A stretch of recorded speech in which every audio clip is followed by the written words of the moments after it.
On today's show, we're talking best of the best. Who are the NHL's top 5 players right now?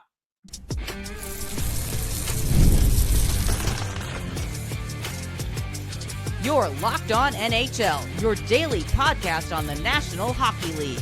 Part of the Locked On Podcast Network, your team every day. Hello and welcome inside this Wednesday, August 13th edition of the Locked On NHL podcast. I'm Ross Levitan. You can find me 5 days a week over at Locked On Ottawa Senators. With me from Locked On Toronto Maple Leafs is Mike DiStefano. Today's episode is brought to you by FanDuel. Football season's around the corner, which means the ice is getting ready. NHL training camps open in a month. Visit FanDuel's app today to start planning your future bets now. I was looking at some the other day. The Norris Trophy in particular is always one I'm intrigued in, Mikey. Who do you think the favorite is? And it could lead in to whether any defensemen are going to be discussed today as we unveil our top 5 players in the NHL right now. Yeah, I think that it's 3 years ago, there was no conversation, no debate. It was Cale Makar. I think now there's a guy who's kind of somewhat gotten up to his level, but I still believe Cale Makar is the best defenseman in the NHL and should be the Norris favorite. I mean, like, we're talking about a guy who could easily go out there, score 100 points every year as a blue liner. So I'm assuming it's Cale Makar. He is the favorite at plus 135, but close behind him is Quinn Hughes at plus 200. The third place in terms of the preseason odds is Zach Werenski, having an unbelievable last campaign, almost willing the Columbus Blue Jackets into a playoff spot. He opens the season at plus 950. And Mikey, it seems like it's a 3-horse race for that because the next best odds are plus 2,000 for Adam Fox. Yeah, which that Fox being the next guy is interesting. Dahlin's always ends up getting himself into that conversation as well. But really quickly, before we dive into our topic today, Zach Werenski, like that, he's a point per game player last year. He was like damn near an MVP caliber player, like, nearly dragged the Blue Jackets into the postseason. Does he have to replicate that for Columbus to have a chance to make the playoffs this year? Do you think? The only other part of the puzzle for them is goaltending, right? Like it felt like it let them down quite a bit. Merzlikins can steal games, but I just don't. Jack Greaves believer. I am, but I'm not a Jet Greaves can take Columbus into the playoffs believer. Not yet. He's going to have to show it to me like any young goalie would, but he was unreal in a small sample size this year for sure. And he's been great in the AHL too. Win the last 6 games last year with Jet Greaves. Yes, like I want to say they did. He almost pulled off the Hamburglar run for Columbus. Half as many games, but yeah, it was good. And he had more regulation losses in half the games, but he went 7-2-2 and had a .938 save percentage. That ain't bad. I would say so. So. They're kind of a team on the up and up that I really like quite a bit. And we're going to get into our top 5 players in the NHL and then our top 5 emerging talents.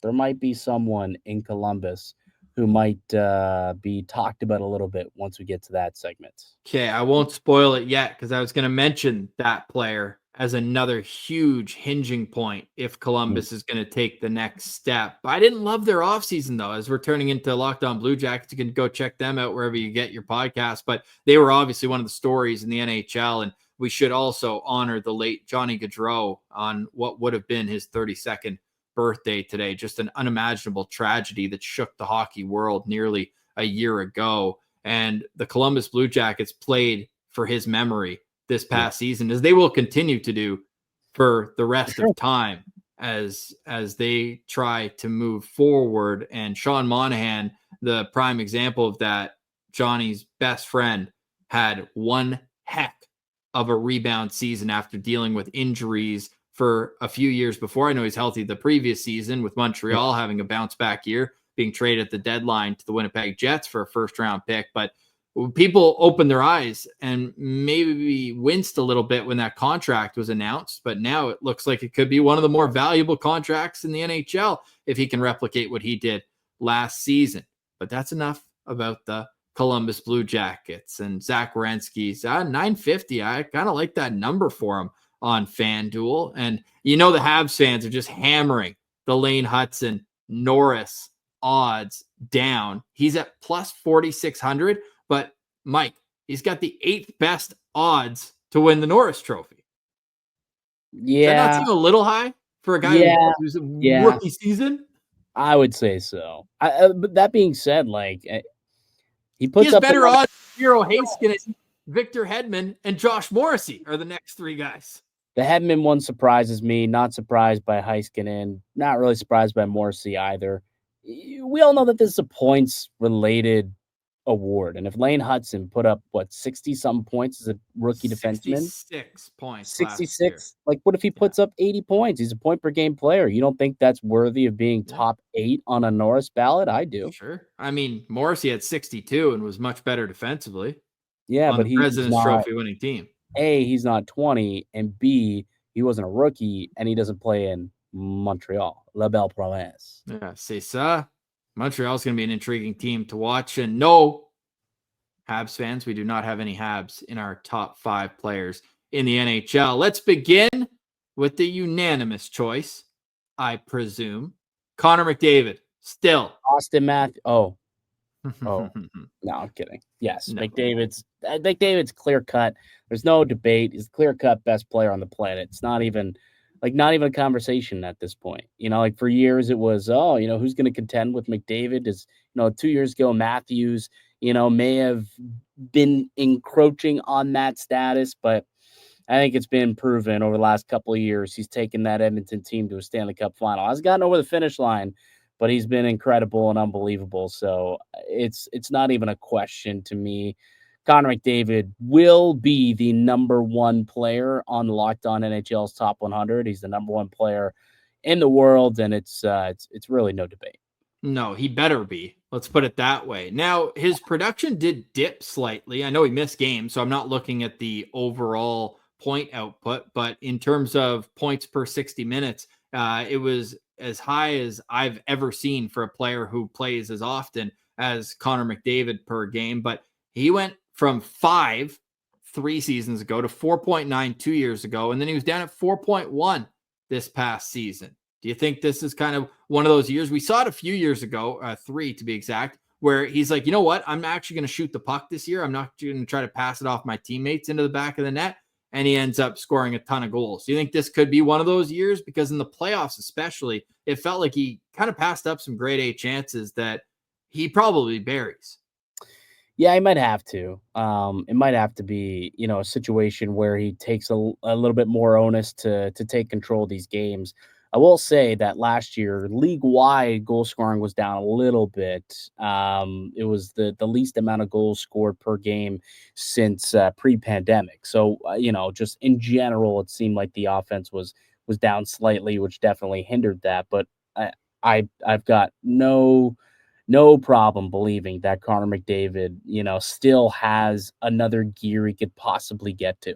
I don't think we've seen the best of McDavid. I think it's possible that we could see him have another huge season, 160 point type stuff. And maybe it's this year. Maybe this is the year that he really, really lights the league on fire and sets it ablaze. But there's no one even close to doing what this guy can do.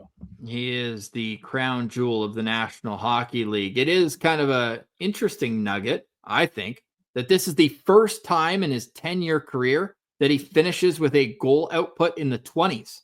26 goals this past season. He was in the teens as a rookie, obviously had that unfortunate injury, only played 45 games at 16 goals as a 19-year-old, but he's been in the 30s, 40s, or 60s in every other year. Connor McDavid, worth the price of admission. If he's coming to your city, you should get tickets so that you can tell your grandkids that you've got to see Connor McDavid play hockey.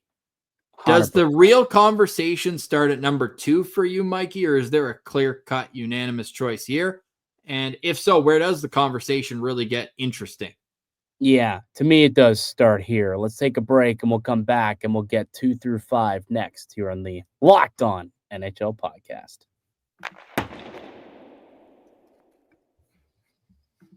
Today's episode is brought to you by FanDuel. April August 26th is officially FanDuel Futures Day, a brand new holiday for football fans who live for bold predictions and preseason hunches. For just 24 hours, FanDuel is giving you deals on NFL season predictions. So whether you're calling your MVP, eyeing a long shot division winner, or ready to crown your Super Bowl champ week one, even before week one even kicks off, this is your moment. Take a flyer on the MVP race. I think Josh Allen has a chance to repeat. That's who I'm betting on. You think maybe this is another year of Lamar Jackson and Patrick Mahomes? You can make that wager over on FanDuel. Visit the FanDuel app today and start planning your futures bets now, because Futures Day is one day and one day only, August 26th. FanDuel, play your game. Welcome back, Locked On NHL, your team every day. Shout out to the everydayers making us your first listen here across the Locked On Podcast Network. You can find local experts on the biggest stories 5 days a week. Just type in Locked On, insert team name here, and you'll be taken to a passionate, inside information-esque podcast to get you fired up for the 2025-26 regular season that will be sure to have not only a ton of talent on the ice, but also internationally with the return of NHLers to the Olympics in February. Cannot wait for that. And I lead into that. Well, really quickly, okay, without telling me, okay? I just want a yes or a no. Do you have a player on your list? We're about to go through the remainder of the top 5 players in the NHL. Do you have a player on your list that will not be at the Olympic Games? It's a yes or no question. Yes. Okay. Fantastic. We can continue. You do as well? We'll find out when we get later on the list, won't we? Okay. Well, we don't have to get far for the list to say it's about time we see this man play internationally, because not a part of the Four Nations, Leon Draisaitl is my number 2 player in the National Hockey League. Yeah, I'm with you. I had Leon there too. Now it's very close consideration with MacKinnon, who comes in at number 3. But like, that's where for me, I it was a hard to look at. But like, when you look at what Draisaitl's been able to do in the playoffs specifically, like his points per game in the postseason is unbelievable. And that for me is kind of what the separator was and is his playoff production there. Now I know, MacKinnon has the cup. Draisaitl's still looking for that. But when I look at those two guys, Draisaitl, the better pure goal scorer, but it's the postseason production that to me was kind of the separator to give him that nod as the second best player in the NHL. But boy, to be an Oilers fan and have not only the number 1, but also the second best player on your team, what an embarrassment of riches the Oilers have. And you could look up the stats too. When Connor McDavid is out of the lineup, Leon Draisaitl plays his best hockey. It's much like Crosby Malkin in the early parts of their career, where Malkin had an MVP season when Sidney Crosby was dealing with his concussion issues. And Draisaitl is a natural center, but they've got the nuclear option whenever they need to. They can throw him up on the wing, and him and McDavid make magic. So yeah, this one was a no-brainer for me. That's why I asked, because we're on the same page. I do see arguments not only for Nate MacKinnon, but we'll get to another player who is below MacKinnon on mine, but I think deserves to be in this kind of tier of the 2. I've got 2 through 4 tier, and then I've got 5 pretty set with a lot of guys chasing afterwards. But yeah, Leon Draisaitl is a heck of a talent. The guy's got the burger flipper out there, one of the biggest blades in the league, and he uses both sides of it. He's got the backhand that very few other players have, and he doesn't just use it in tight. He uses it for cross ice saucer passes and everything else. He is the guy's chilling in the corner of the ice, like, and he's just ripping one-timers from the corner. It's insane. It's wild. They got to rename the Rockstar Zone to the Draisaitl zone, because he can score from anywhere. It's awesome. Yeah. The Oilers are must-see TV. They really are. And I mean, you add in a little bit of questionable goaltending sometimes, and their games are always interesting. Always. So Leon Draisaitl comes in at number 2. The Oilers have the best and the second best player in the National Hockey League. And I'll kick it to you here with an electrifying talent like Nate MacKinnon is a star, and he deserves to be number 3 on the top 5. Yeah, I mean, we're so far we're on lockstep. Like we might end up with the top 5, Yeah. which I think it's I don't know if that's good or bad for the league that there's so many guys that are like locked in to being the best talents in the NHL. But Nate MacKinnon, I mean, the way that this guy can skate, the power behind his stride is unparalleled. Like McDavid might be the fastest skater in the world. McKinnon's the most powerful skater in the world. And we saw that on full display at the Four Nations. And you've seen that, at times in the playoffs when the Avalanche needed a goal, or during that Stanley Cup run, like MacKinnon usually was able to get locked and load up from his own zone. And he gets down there quick and he puts the shoulder down, takes it to the net and scores. He's an unbelievable talent. For me, Nathan MacKinnon, just a hair behind Draisaitl. But to me is certainly one of the top talents in the NHL. Yeah, 4th in Hart voting this year after winning the MVP last year with a 140-point season. He has 116 in the 2024-25 campaign, and that's with change up front for him, losing Mikko Rantanen in midseason. And I don't think anything really got made because he kept going at the same pace that his running mate, Gabe Landeskog, didn't play from the moment they won the Cup to late last season.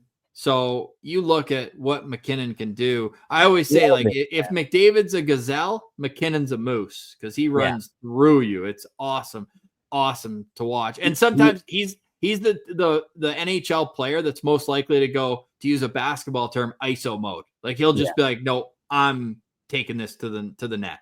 Yeah, no, honestly, that's 100% MacKinnon's MO. Like he's just so powerful. I'm curious though, at number 4, I've got his teammate, Cale Makar, at number 4. What say you? We have officially veered off. Verbal meme, but the Fast and Furious, where the one guy's continuing on, the other guy's screeching onto the other lane. Before we get to that, though, I do want to mention, because I just find this fascinating, MacKinnon had 28 games last season where he had 5 or more shots on goal. That checks out. I was like on FanDuel, I was betting MacKinnon like 4 or 5 plus shots almost every night. Yep. He was 4 plus shots all day long. He had a game, and funny enough, he did not score in this game, where he had 10 shots on goal against Vegas last season. He's unreal player. Cale Makar is a perfectly fine pick there. Like I'm not going to come here and take a hammer to it and say, how do you have him there? But when I look at the best players in the league, I really value centermen. So I stuck with my top centerman available, and that's Alex Barkov. I think that he impacts the game as much as anybody else. He does it better defensively, but still matches the offensive output to qualify him for a top 5 spot. Oh, Barkov was an honorable mention for me. Okay. Makar was my 6. So yeah, like I truly did consider tossing Barkov in there, like 100%. He's the captain of the Florida Panthers, right? Defending 2-time Stanley Cup champions, right? Defending 2-time Selke winner too. He does it all, man. Like scores goals, makes plays, defends. He's a great leader. Barkov. It's funny, for years he was considered the most underrated player in the NHL. Like in order to do that NHL PA player poll, everyone always says Barkov, but it's like he's being recognized as a top 4 player in the NHL now, according to some NHL analysts such as yourself. I'm so happy you didn't say expert. I would have actually just ended the show. No, analyst, buddy. Analyst. Neither of us are experts. Let's be honest with ourselves. Exactly. But Barkey, he is a top 10 talent, and I want to wring the neck when people say, "Oh, he's so underrated." Really, he's not. Barkov is one of the best players in the world for sure, but he's being recognized as that as well. You haven't been able to say he's underrated since he had 96 points in one season. You can't be underrated. No. You can't. I also find this Barkov is a top 10 talent now for what, 4 years now. Like, yeah, he's there. I also find this fascinating because Barkov goes up against the best players on the other team every night, And in the last 2 playoff runs, during 2 Stanley Cup runs, and he was playing banged up. You saw his hand after the Stanley Cup final. Wasn't it all stitched up and could barely hold his stick? Yeah. Going up against the top players. And there's a stat out there somewhere that the players who he was going head-to-head with had the worst series that they had all playoffs. He, in those 47 games, has taken 6 minor penalties going up against the other team's top player. It's an insane ability for Barkov. While going, by the way, this postseason with his hand banged up, went 58% in the dot too. Like, right. I think he's worthy. And you got him right there as an honorable mention. So we're talking about the elite of the elite. And if you wanted to get a defenseman in there, splitting hairs. Yeah, you're splitting hairs at this point. Big time. I think we do have the same number 5 because you mentioned the Olympics. Yeah, Nikita The Kucherov. only reason why Nikita Kucherov isn't higher is because I value centers. But in terms of pure skill, there's not 5 guys more skilled than Nikita Kucherov. Yeah. No, it's true. That's the truth. There is not 5 guys, and this is a guy who last year everyone talked about McDavid, getting to 100 assists. Well, so did Nikita Kucherov. Like, Kucherov led the league this year with 121 points. Like, he won the Art Ross this season. He's won an MVP. Like, he is one of the 5 best players in the world, in my opinion. He's so slick, so elite when he's on his game. He's got a bit of that Kovalev in him though, where when he's checked out, it's like, I would imagine Lightning fans get so annoyed by him. And like, Nylander's got a little bit of similarities to that as well. Like, elite talent, a great skill, but when he's checked out, it's like, come on, there's a top 5 all-world player in there. But Kucherov shows up a hell of a lot more than Nylander does, I'll say that. And he's got the cups as well to prove it, so that the playoff production is there as well. So for me, Nikita Kucherov rounds out the top 5 for me.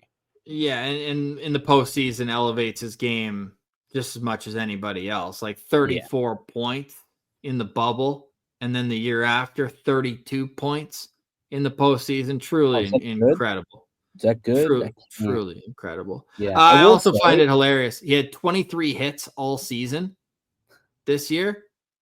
When they won the cup for the first time, he had 39 hits that postseason. But yeah, he's not a guy looking for contact out there, to say the least. No, I don't believe so. There is a funny stat though. I want to just double check and make sure that it is correct. Where, like, this guy's got a long time in the playoffs without a goal. Oh, has he?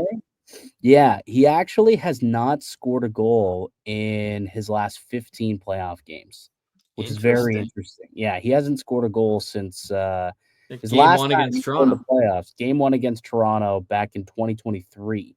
So we're looking at April 18th, 2023 was the last time that this guy scored a playoff goal. So you're looking at what's going to turn into a 3-year span in between playoff goals for Nikita Kucherov. Yeah, now not this season, but last, he had a point in every single game, but all assists. He's a disher, but he's good at it. He is. So has to be in the top 5. Pretty good. So our top 5s only differ with the number 4. I got Alexander Barkov, and you've got Cale Makar. Otherwise, unanimously, it's Connor McDavid at 1, Leon Draisaitl at 2, Nate MacKinnon at number 3, and Nikita Kucherov at number 5. On the other side, we'll get some honorable mentions. And is there anyone in the league right now, maybe a young guy, who we think could elevate to top 5 player in the league status? Those conversations are next. You're listening to Locked On NHL, your team every day. Today's episode is brought to you by Indeed. You just realized your business needed to hire someone yesterday. How can you find amazing candidates fast? Easy. Just use Indeed. When it comes to hiring, Indeed is all you need. Stop struggling to get your job post seen on other sites. Indeed sponsored jobs puts you at the top of the page and helps you reach the right candidates and faster. Have you ever been in that spot where you need the right hire like yesterday? That's when the pressure's on, and every day without the right person is a setback. That's exactly when Indeed's sponsored jobs come in handy. They make sure your post is seen by the right candidates right now. Now you can speed up that hiring process with a $75 sponsored job credit. Just go to Indeed.com/lockedon right now and support our show by saying you heard about Indeed on this podcast. Terms and conditions apply. Hiring? Indeed is all you need. Welcome back, Locked On NHL, your team every day. Shout out to the everydayers throughout the summer. We got Locked On NHL 5 days a week, sometimes more actually, because we got Locked On Game Night. Those beauties are taking you through team by team, setting you up for the upcoming season. I know fantasy draft prep, it never sleeps. So Locked On Fantasy Hockey will be there when your draft is around the corner. We've got our top 5, so I think it goes without saying, Cale Makar is an honorable mention for me. I'd imagine Alex Barkov is for you. Who else did you have? I got a list. I did my top 10. Okay, where did Matthews land on your list? That's the name I want to hear from you. He was number 8 on my list. Yeah. I have Cale Makar at 6 and Quinn Hughes at 7. Okay, so I had Matthews at 7. Right behind Barkov. So we got him pretty much in the same spot. I also had Quinn Hughes at 8. Pretty much Matthews and Hughes we just had flipped for that purposes. Did you consider Connor Hellebuyck in your top 10? I did not. Is it the playoffs? Yeah. He's got the yips on the road. He's got the yips. But as a guy, I get the pleasure of watching him play throughout the regular season every time I get to go down to the rink. And he makes the game come to him. Like a lot of goalies are making those flashy saves, ESPN, TSN highlight of the night. Not Hellebuyck often. Like he can, and even in the playoffs, he had a couple sprawling stick saves. But it's the efficiency of Connor Hellebuyck that makes him so elite. So if I did like a top 15, he would for sure be in there. But I didn't make my top 10. No. So what? Pastrnak round out your top 10? He's my 9th, and I'll wait for you to do 9 because my 10th player is my choice of a player who's in the league right now, who I believe will be a top 5 player. Oh, interesting. So I also have Pasta at 9. At 10, I had Jack Eichel come in at number 10. That's a great pick. That's a great pick. But I think you might be like the top 10 because I think that getting Marner, I think that's going to unlock something new now over there. I think different because he's been playing with Mark Stone. That ain't bad. Yeah, Mark Stone's fine, but let's be honest here. He's no Mitch Marner. Defensively is. He can get you the puck. I know Mitch Marner was always up there with Stone in takeaways, but Stone's kind of on his own level when it comes to hounding pucks and getting them to your center. To what they could do in the offensive zone. I think we're going to see a goal scoring outburst from Jack Eichel. Guys are going to have to start to respect his wingers, and that'll leave him a little bit more space this year, I think.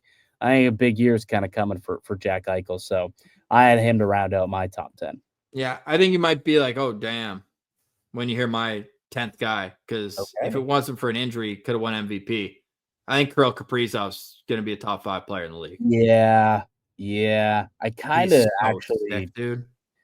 Yeah, I could totally. Yes, 100%. Kirill Kaprizov should be in that list. That might be an oversight on me. He's a guy, and maybe this is our transition as we're talking about some emerging talents who could work their way into that top 5. Kirill Kaprizov's one of those guys for me that he has just as much skill as Kucherov does. He could take Kucherov's spot on that list. Realistically, I was just thinking that. Yeah, wing of talent. So that's a player to me who's could easily emerge as one of the faces of the league. And the last couple of years, no disrespect to the Minnesota Wild, but they haven't necessarily had the perfect running mate for him. I know they had cap constraints, and even though those were off, they kind of struck out a little bit when it came to who they were able to bring in this offseason. I don't think Vladimir Tarasenko on his other wing is necessarily at this point of his career going to help him out. Now, I like Joel Eriksson-Ek a lot, don't get me wrong, but he's not a Jack Eichel, an Austin Matthews, or any of the other centermen that we've named on this list. So, could you imagine Kaprizov in Sam Reinhart's spot on a lineup card? Like he put up a bajillion points. So yeah, he probably would be right up there, like with McDavid every year for the Art Ross and Kucherov for the Art Ross every single year. I hope we get to watch. Like, I hope he stays healthy this year, because if he does, I'm with you. He totally has a chance to shoot for the Art Ross and the league lead in points this season. Well, I bet he hopes so too, because it's pay time after this contract, or after this season. His contract's up. Wild have to be pretty. They told him blank check, I think. Well, they have to. I mean, you can't let both him and McDavid are both up for extensions. They can be signed at any time. You will be shaking in your boots if you're a fan of these teams and they show up to training camp and neither of them have extensions. Oh, shaking in your boots over that. Yeah. Who do you have as emerging talents? Well, Kaprizov, who I think is going to be a top 5 player in the league for sure. And his most common line mate the last 3 seasons, it's not even close. It's Matt Zuccarello. Perfectly fine player, but we're not talking top line running mate in a dynamic duo. That's not Mikko Rantanen. It's not at all. Emerging talents, like, I don't want to steal yours. I'll let you have the Columbus guy, and I totally agree with that. I'm thinking of young players that already have established themselves. Like, I don't really want to go off the board too much with this one. Adam Fantilli, I guess, is one that I had. That's the Columbus player. Like, I think Fantilli's going to be a stud.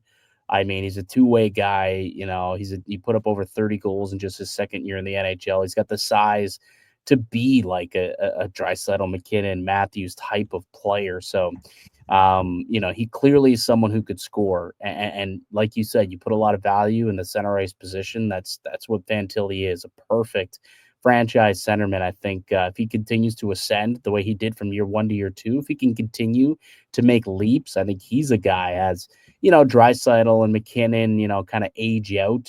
He's, the future of the NHL. Yeah, I'll throw another name at you, and it's a guy who's been around for a few years now. He's 26 years old, but I don't think we've seen the best of Robert Thomas yet either with the St. Louis Blues. Top 5 guy, though? No, just an emerging talent that I think he could be like a top 10, top 15. I don't know if there's a whole lot of guys like I know it's way too early, but like what we've seen from Macklin Celebrini so far, like he's got the DNA and the prototype that these other guys have there. Well, you know who has the ability to turn into like a top 5 guy and 2 years ago would have been the number 1 pick on this like emerging talents? Jack Hughes.